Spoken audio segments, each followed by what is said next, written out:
تحية لكم جميعا والتحية لأخواننا المقاتلين في كل مكان، والتحية للشعب السوداني الصابر الصامد اللي نحن بنعتبر أن وقفته معانا في هذه المعركة هي وقفة تستحق مننا أن نضحي وتدفعنا عشان نقدم كل ما يمكن نقدم حتى نحافظ على هذا الشعب ونحافظ على هذه الدولة ونحافظ على تماسكها ونحافظ على وحدتها.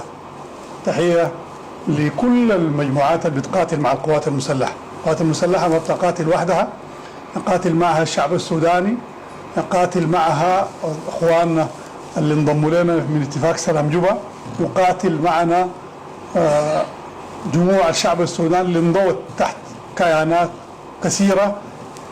نحن نفتكر انه هذه النفرة القتالية كلها نفرة تدافع عن الحق وتدافع عن الدولة السودانية، إذا كانوا هؤلاء المقاتلين من القوات المشتركة أو من دعاء السودان أو من المجموعات الأخرى التي تقاتل أو من المقاومة الشعبية أو من أي فئات انضمت للقتال في جانب القوات المسلحة. نفتكر أنه هذا واجب وطني يجب أن كل السودانيين يستجيبوا له.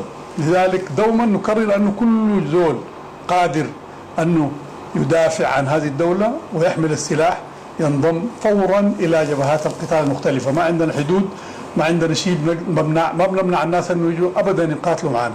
لذلك هذه المعركة هي معركة الشعب السوداني. يعني طبعا كل الناس متابعين وعارفين، معظمكم متابع التطورات الحاصلة في الساحة السياسية. أنا أحد الناس مقتطفات عما يدور في الكلام الناس اللي بيتكلموا عنه، مفاوضات وسلام وخطط قدموها لنا كثير من الإخوة والأصدقاء والأشقاء. أنا داير أشكر الأمير محمد بن سلمان على مبادرته. نحن نفتكر المملكة العربية السعودية قد تكون أوضحت الصورة الحقيقية للرئيس ترامب. نحن نتعشم لأن هذه المبادرة فعلا تلامس أشواق السودانيين، نتعشم أن هذه المبادرة فعلا تستمع إلى أصوات السودانيين اللي انكوا بنار هذه الحرب. نحن نفتكر أن هذه المبادرة فرصة عشان تجنبنا دمار بلدنا، تجنبنا تمزيق بلدنا. لذلك نؤمل ونعول عليها في أنها هي تكون صوت الحق، في أنها هي تكون صوت السودانيين، في أنها هي تكون صوت المنطقة، لأنه أمن السودان مرتبط ارتباط وثيق بأمن المنطقة، بأمن البحر الأحمر، بأمن محيطنا الإقليمي كله. عشان كده نحن نرحب بهذه الدعوة، بنفتكرها هي دعوة فعلا صادقة. لذلك حنتعاطى معها بما يمكننا من أننا ننهي هذه الحرب بالطريقة اللي نحن بنشوفها طريقة مثالية، طريقة تريح السودانيين منها كلها من هذه الحرب. يمكن في الفترة السابقة دي كثير من المبادرات قدمت وكثير من الأوراق طرحت، لكن نحن كان عندنا هدف واحد متمسكين به. أي مبادرة بتبقي على المتمردين هؤلاء الجنجويد قاعدين نحن ما كنا بنقبلها، كنا بنرفضها. ما الناس هيقولوا الناس دي رافضين السلام وما الكلام اللي بيروجوه ورا دي، لكن نحن دائما بنقول انه الزول الداير السلام وداير يجيب لنا سلام يسمعنا نحن السودانيين اللي نحن انكوينا بهذه الحرب، يسمع للشعب السوداني اللي ذاق مرارات هذه الحرب، يجب انه يسمعوا لهم صوتهم. احنا كلنا بنتنفس به وسامعينه وعارفينه انه الجنجويد موجودين، ميليشيا متمرده موجوده، ما حيكون في سلام. عشان كده نحن ما دايرين نطبطب عليهم نخطهم نخزنهم لغايه بكره ثاني ما يجوا يعملوا لنا مشكله جديده. نحن قدمت لنا كثير من المبادرات وكلها كان ده الفيصل بيننا وبينهم. نحن نفتكر انه هم محتلين مناطقنا وبيحشدوا وبيقاتلوا، ما حيكون عندنا معاهم سلام. لذلك اخواننا يمكن كثير من اصدقائنا واشقائنا اشقاء السودان دول صديقه قريبه مننا كانت متفهمه لهذا الامر، مقتنعه لانه المتمردين ديل او المتمردين وميليشيا الدعم السريع موجوده وما حيكون في سلام. لذلك كانوا يقتنعوا بروايتنا اللي احنا بنقول انه والله اذا كان في اي جهه بتدعو للسلام يجب انه اول حياه اللي بتخطها انه الميليشيا يتفكك نزع منها السلاح وبعدين كان في سلام ثاني ممكن الناس يمشوا فيه. الكلام الكثير بيدور عن الرباعيه، الرباعيه يمكن قدمت لنا 3 مقترحات. والثلاثه مقترحات الاول نحن علقنا عليه لانه لقيناه ما لا يستحق ان نحن نطرحه للناس ونعلنه. كله يتنافى مع مبادئ الدولة السودانية، يتنافى مع تضحيات الشعب السوداني يتعارض مع طموحاتنا نحن كعسكريين. لذلك ما عرضنا على الناس اصلا، قلنا لهم عملنا عليه تعديلات وعملنا خارطه الطريق حقتنا نحن وقدمناها لهم، قلنا لهم اذا انت حلوا المشكله السودانيه ده حلنا، هو موجود هنا في خارطه الطريق. خارطه الطريق اديناها اصدقائنا واشقائنا من الدول الصديقه والشقيقه، وقلنا لهم اذا الدور اي جهه دارت تحل المشكله السودانيه تدرس هذه خارطه الطريق. هذه خارطه الطريق عندها بعض الخطوات اللي يمكن جزء كبير من الناس ملمين بها او سمعوها قبل كده. خارطه الطريق الناس بيدعوا فيها لوقف اطلاق نار، نحن دائما بنقول والله احنا دايرين نوقف الحرب، نحن دايرين سلام، لكن هذا السلام وهذا الوقف للعمليات او لوقف اطلاق النار يجب تصاحبه بعض الاجراءات اللي بتعززه. نحن والله ما عندنا مانع نعمل وقف اطلاق نار، لكن وقف اطلاق النار يجب انه يكون مربوط بانسحاب هذه الميليشيا من كل منطقه دخلتها بعد جده. يعني ينسحبوا من الجنينه، ينسحبوا من زالنجي، ينسحبوا من الفاشر، ينسحبوا من المدن دخلوها كلها. ينسحبوا منها يمشوا مناطق مع الوسيط نحن نتفق عليها، يتجمعوا فيها يقعدوا فيها، بعد ذاك الحياه تعود، المواطنين النازحين يرجعوا، الحياه تطبع، والناس الإغاثة والإعمار، بعد ذاك يجوا السودانيين يتفاوضوا، بعض الناس ما يرجعوا والحياة ترجع، السودانيين يقعدوا مع بعض يتفاوضوا في مستقبل هذه الدولة السودانية. لكن في ظل وجود ده المعالم حقت خارطة الطريق دائما نحن قاعد نقدمها. وكثير من العالم مقتنع بها انه والله طالع انت داير ترجع النازحين. الزول ده قاعد في المنطقة دي ما بيرجعوا. النازحين ما بيرجعوا، ما لهم يطلع منها. على العموم ردينا عليهم بخارطة الطريق، ثاني قدموا لنا مبادرة ثانية. المبادرة الثانية جمعنا مجلس الأمن والدفاع ونورناهم بها وعملوا لجنة مصغرة درسوا المبادرة وعملنا له الرد.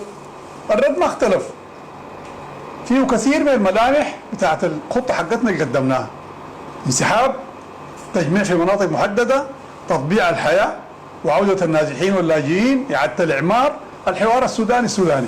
ما في كلام ثاني غير الكلام ده، ونحن مصممين عليه وده اللي حنمشي به. الاسبوع اللي فات او قبل اسبوعين قدموا ورقه ثانيه، ما اشتغلوا بورقتنا ولا اشتغلوا بالشيء اللي احنا قلناه، جاوبنا ورقه ثانيه اسوء ورقه قدمت.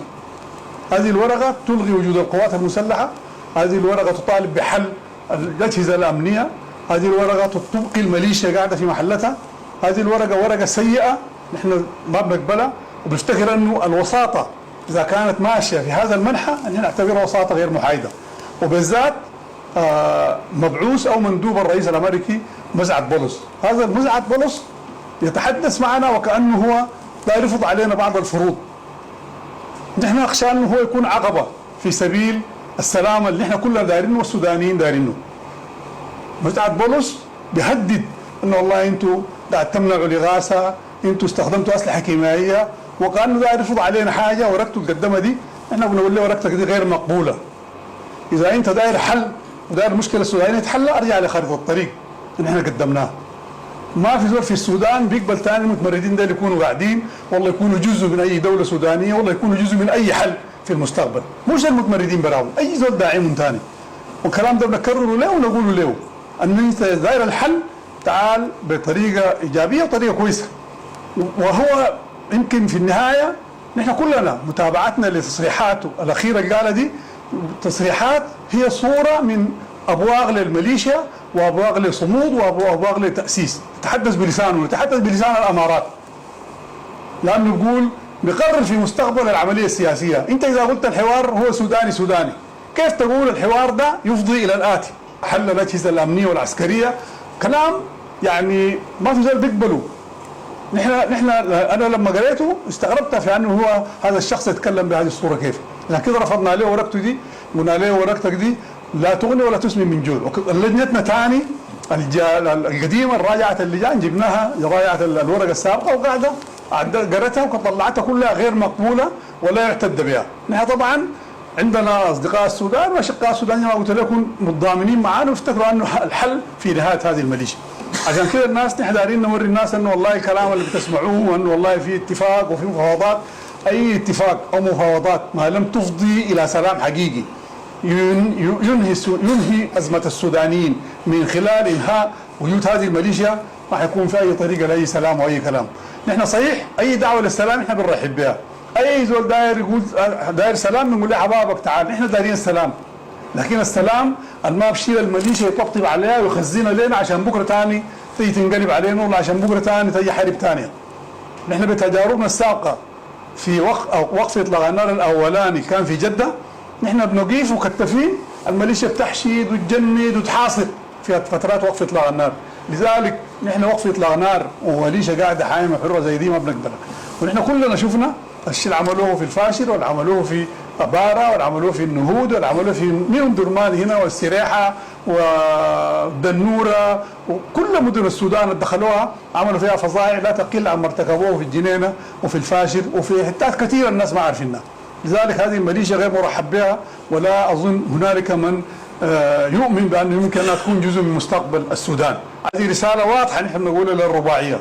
نحن برضو كلمناهم الرباعية إذا كانت فيها الأمارات جزء منها، نحن بالنسبة لنا الرباعية غير مبرئة للذمة، لأنه الأمارات ثبت بملاذع، ثبت كل العالم ده بيعرف أنها هي قاعدة تدعم المتمردين. كيف هي تقبل وسيط؟ كيف هي نحن نقبل وساطتها؟ والورقة اللي قدمتها ورؤيتها واضحة في الكلام اللي بيرددوا مسعد بولس أنه والله جيش ما فيه أخوان مسلمين. مين قال أخوان المسلمين مسيطرين على الجيش؟ دي سردية نحن طبعا كلنا بنستغرب فيها. وده الجيش اخوان مسلمين وين قاعدين في الجيش السوداني ده؟ نحن ما عارفين انهم بنسمع الكلام ده في الوسائط الاعلاميه هناك، جيش مسيطرين على اخوان المسلمين، الدوله مسيطرين على اخوان المسلمين. وين الكلام ده؟ في روسين بس موجود، ودي روايه بكرروها عشان يدخلوا الكلام ده في روسيا الناس، وفزاعه عملوها للامريكان وعملوها للاخوان المصريين ولاخواننا السعوديين انه هذا الجيش مسيطرين على اخوان المسلمين. احنا نقول لهم وينهم؟ تعالوا فرزوا لنا هنا الاخوان المسلمين ديل. الاخوان المسلمين ديل شكلهم كيف؟ لونهم كيف؟ اللي قاعدين معانا مسيطرين على الجيش، والله مسيطرين على قرارنا. ده طبعا نحن نقوله برضه عشان العالم يسمع انه هذا الكلام غير صحيح، وهذا الكلام كذب، وهذه فزاعه بقولوها. ونحن الجيش ده بنهيكله نحن وبنصلحه نحن، ما في زول من برا ولا زول ثاني بيجي يقول لنا صلحوا، ما في زول بيجي يقول لنا حلوا جهاز الامن، ما في زول بيجي يقول لنا ارفضوا زيد ولا جيبوا عبيد ولا شغلوا عبيد. الكلام ده بنقول وداير يمشي معانا في الطريق ده، وداير يساعدنا في ان نبسط السلام في السودان. الطريق حقنا واضح، انه والله في ميليشيا متمرده قتلت السودانيين، نهبت السودانيين، ارتكبت جرائم لاباده جماعيه وتطهير عرقي في حق السودانيين. في دول قاعده تساعد هذه الميليشيا، دول بالنسبه لنا غير مقبولين. ايضا في جماعات سياسيه قاعده تساعد هذه الميليشيا، ايضا هذه الجماعات السياسيه اللي بتساعد الميليشيا غير مقبوله. نحن ما دعاة حرب ولا رافضين للسلام، ولكن ما في زول بيهددنا ولا في زول بيملي علينا شروط مهما الناس بتخيلهم ضعيفين. نحن ما ضعيفين، الشعب السوداني ده ما ضعيف، ولا الجيش السوداني ضعيف. نحن ثقتنا كامله في جنودنا، في ضباطنا، في شعبنا. هذه الثقه هي مصدر قوه، هذه الثقه مهما الناس تخيلوا انه والله الجيش ضعيف، المتمردين بابلوا، الكلام ده كله هوا. زمان نحن كان عندنا بس قاعدين هنا في حوش القياده ده، وقاعدين في حوش المدرعات، وفي حوش الاشاره، وفي المهندسين، في حتات معينه. نحن برضه الناس كانوا بيقولوا نفس الكلام ده، الجيش انتهى وما في جيش والجيش الناس قاموا ونهضوا ثاني بوساطه الشعب السوداني، الاخواننا كلنا مشينا واستعدنا كثير مناطق، والمناطق دي حنعيدها نستعيدها كلها، كردفان حنستعيدها، ودارفور حنستعيدها، والمتمردين ديل حنطردهم من السودان ده. ما الكلام ده الناس بيشوفوه بعيد، لكن ما بعيد، نحن على حق وربنا ده حينصرنا طالما نحن على حق. اصلا الكلام بيقولوا فيه الناس ده ما بأثر فينا ولا بهز فينا ولا في عضدنا. نحن مصممين انه هذه المعركه يوم نحن نخوضها بشرف، نخوضها بعزه، نخوضها بدون اي تدخل من اي جهه خارجيه. نحن بنأكد لاهلنا والشعب السوداني انه والله هذه المعركه هي معركتنا كلنا كسودانيين. هذه المعركه معركه بقاء بالنسبه لنا. نحن ما قاعد نقاتل في اي قبائل ولا قاعد نقاتل في مجموعات سكانيه معينه، نحن قاعد نقاتل في المتمردين ديل. وانا برضو بتذكر اهلنا هناك النظار والعماد كل يوم بيجون عبد الرحيم دقلو يغشهم، ندفع لهم قرشين ثلاثه يجيبوا اولادهم ويكتلون. اي واحد فيهم نقدر اقول له امشي فتش عقابك، اي ناظر اي عمده يمشي يفتش اولاده وين كان عنده 500 صبي، 500 الان وين مشوا؟ بيجيبون المحرقه دي كلهم هنا، كلهم القبائل دي فقدت كل ناسها ورا عبد الرحيم دقلو، فقدوا كل ناسهم ورا الوهم اللي بيبيعوا لهم انه والله دوله 56 ودوله الجلابه. نحن برضو ما